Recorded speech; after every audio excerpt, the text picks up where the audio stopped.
Hi guys, welcome back to my YouTube channel. If it's your first time stopping by, please do well to like and subscribe to my channel. In this channel, we try to bring you stories and lessons that we learn from movies and different aspects of life. Into this video, I'm not going to be telling us a story, but it's something that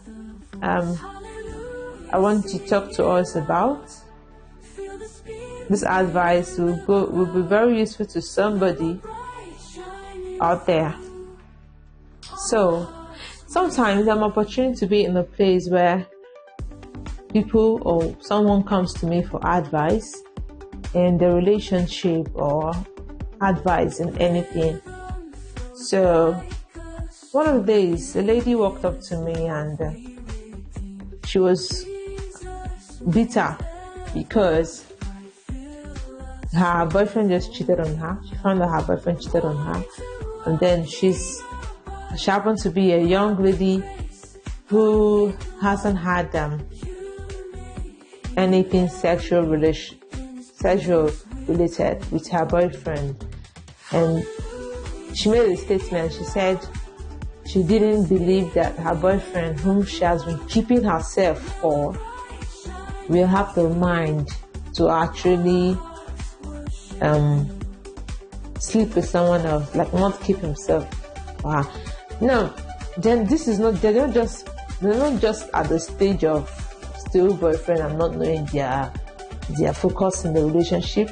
They were actually already talking marriage. In short, they've already fixed the date for their court wedding when this happened. So she was actually in the state of, should I call off the wedding or should I go ahead? What should I do? Anyways, I'm not bringing that whole case here, but I just want to talk about that statement that she's keeping herself for her boyfriend or her fiance. That statement didn't sit well with me. Of course, I advised her then, but I just decided to bring it out here because there might be someone out there who has the same thinking, who has the same ideology, and I want to speak to you today. That statement doesn't sit well. As a child of God, as a Christian, that statement doesn't sit well because I don't expect you to be keeping yourself for a man or a human being. I don't expect you to be refusing fornication or refusing adultery just because you want to please your man, like your partner, because you're trying to keep yourself for your partner, and that's just your reason for not fornicating or for not committing adultery. I don't think that's good enough. Because I believe as a Christian, your reason for not fornicating should be because it's actually a sin to fornicate, or because it's actually a sin to commit adultery. Now I'll tell you why. If your basis for not committing fornication or adultery is just because you're trying to be faithful to your boyfriend or your fiancé or your husband, I tell you one thing, if that fiancé or fiance or husband cheats on you, you will be tempted to say, oh, I'm keeping myself on you and you cheated on me. I'll have to cheat back so that it becomes 1-1. You'll be tempted to do that kind of a thing. You'll be tempted to have, it can't be 1-0, it has to be 1-1. Why? Because you were keeping yourself for the wrong reason.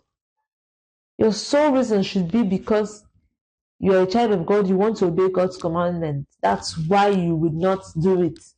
If you have that as a basis, if you are avoiding fornication, if you are avoiding adultery because you are God, because God abhors it, then even when your partner commits that, you will not be tempted to want to have a drum match.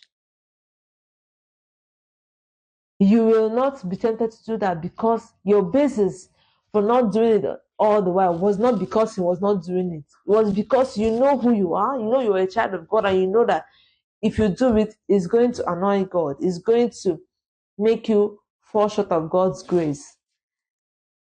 So I don't know if there's somebody out there, any young girl, young lady, young man, your young woman, who isn't tempted because your partner has fallen short, and then you feel you have been doing it just because of him.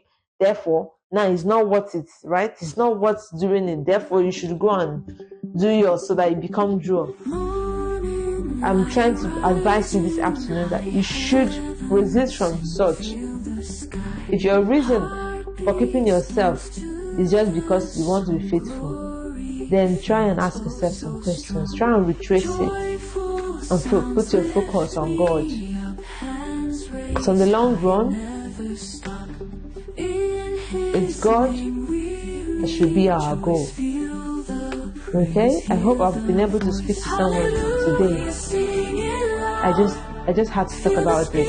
Thank you very much for listening. See you next time.